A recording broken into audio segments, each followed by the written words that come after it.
అబ్దుల్లాపూర్ మెట్ తహసీల్దార్ విజయారెడ్డి హత్య రాష్ట్రంలో సంచలనం సృష్టించింది. ఓ భూ వివాదానికి సంబంధించి సురేష్ అనే వ్యక్తి ఏకంగా ప్రభుత్వ కార్యాలయంలో ఎంఆర్ఓ మీద పెట్రోల్ పోసి నిప్పంటించాడు. ఈ ఘటన మీద రెవెన్యూ ఉద్యోగ సంఘాలు పెద్ద ఎత్తున నిరసనలు తెలిపాయి.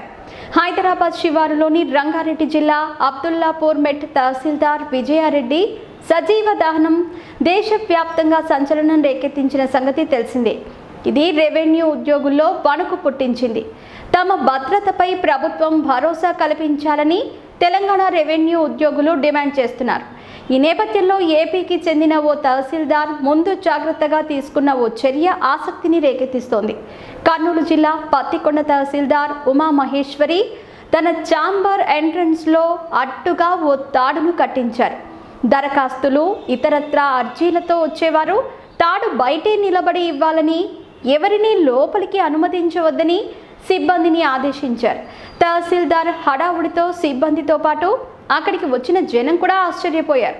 దీనిపై తహసీల్దార్ మాట్లాడుతూ తమ భద్రత గురించి తామే జాగ్రత్తగా ఉండాలి కదా అని చెప్పినట్టు సమాచారం.